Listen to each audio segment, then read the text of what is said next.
आजिर गोटे छोटिया किंतु इंपोर्टाट वीडियो में आपको कहीदेवी जे माइक्रोसॉफ्ट वर्ड को भर्सन आप यूज कर माइक्रोसॉफ्ट वर्ड विभिन्न भर्सन थाए यथा माइक्रोसॉफ्ट वर्ड 2007 भर्सन 2010 भर्सन 2013 16 19 2020 तो ये विभिन्न प्रकार भर्सन थाए मुझे एक आपको कहीं पचार कारण और कहीं वीडियो कर कारण हूँ जे मो पाखु जो मैंने पेन ड्राइव रे वीडियो क्लास नहीं था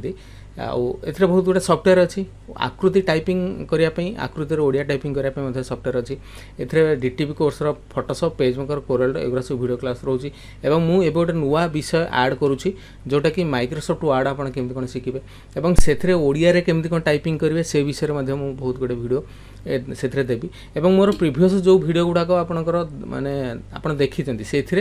आप माइक्रोसॉफ्ट वर्ड केमती कौन ओडिया टाइपिंग करेंगे से विषय में बहुत गुड़े वीडियो देती किंतु से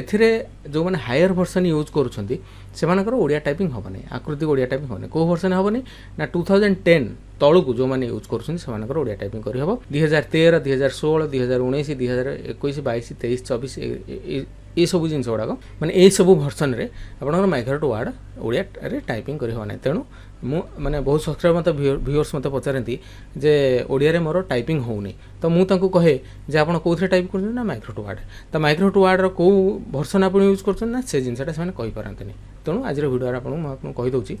जे आपणकर सिस्टम रे जो माइक्रोसॉफ्ट वर्डटा इंस्टॉल होटा कौ भर्सन जदि आप मो चैनल को नुआ कर देखुं तेल सब्सक्राइब करूँ ना केवल आप वीडियो को देखूँ आ बहुत जिन आप शिखिपारे तो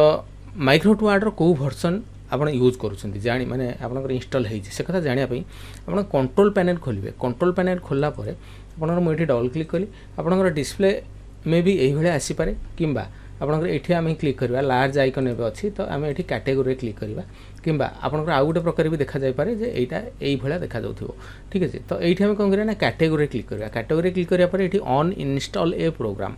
तो एतिक जिनस आपंकर कंप्यूटर हो कि लैपटॉप हो एतिक जिनस आपंकर इंस्टॉल होती तो एथुर आम माइक्रोसॉफ्ट वर्डटा कौटा जाना माइक्रोसॉफ्ट ऑफिस प्रोफेशनल प्लस 2010 यही जिनसा आपंकर इंस्टॉल होती अर्थात यहाँ 2010 वर्सन मो कंप्यूटर यहाँ यूज होती तेणु आपंकर यहाँ जब 2013 वर्सन होता है 2013 देखो जदि आपंकर इंस्टॉल होता 2016 ताल 2016 देखो जदि आपंकर इंस्टॉल होता 2019 ताल 19 देखी तो यही प्रोसेस आप कौ भर्सनटा यूज होती आप जानीपारे और से हिसाब से आप जानते आप माइक्रोसॉफ्ट वर्ड रे ओडिया टाइपिंग हो पार कि नहीं।